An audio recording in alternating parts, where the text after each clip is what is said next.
Hello, I've got another tip for you. So, elementary art teachers, we have to keep up with a lot of different projects because we have so many different grade levels. And so, what I'm going to talk to you about today is files, project and artwork files and samples. For every class that I teach, I always have a sample of what I'm going to teach. That way, I can remember what materials I'll need to spread out on my materials table. I know exactly what I'm going to use for that project.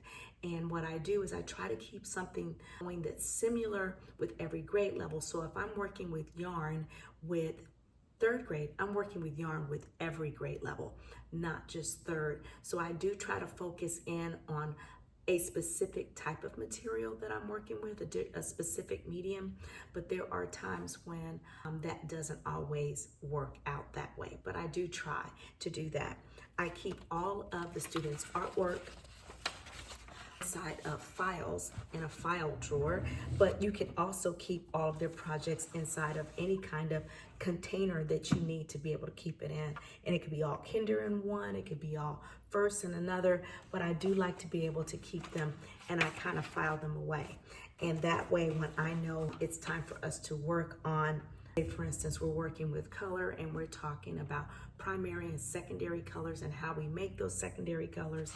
Like in the instance when I'm working with this for my kindergarten students, we talk about shapes and we go into color. And so we talk about how red and yellow make orange, and we do a symmetry project along with talking about shapes. And then I also sometimes I will have a book that goes along with this art project. And like for instance, if I use this book, Mix It Up, I might put the book in the file with the artwork, but sometimes I don't put the book in the file with the artwork. I'll just take a sticky note and I will place the sticky note or even, attach it with a paper clip to let me know that I've got a book that I need to pull out with this project. But I do have different projects for every grade level, and each grade level will have its own folder. From time to time, I might have a project that requires some type of stencil, and what I'll do is I'll put that inside of a baggie and then put the whole baggie inside of that file folder. That way I'm not losing those pieces that could easily slide out the side of a file folder.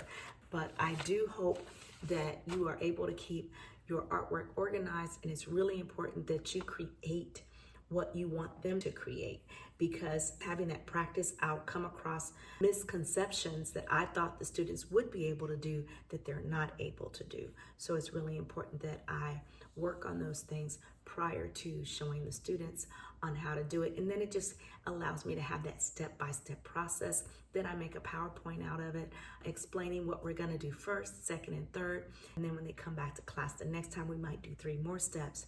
But I don't give them too many because some students struggle with being able to have a multitask activity.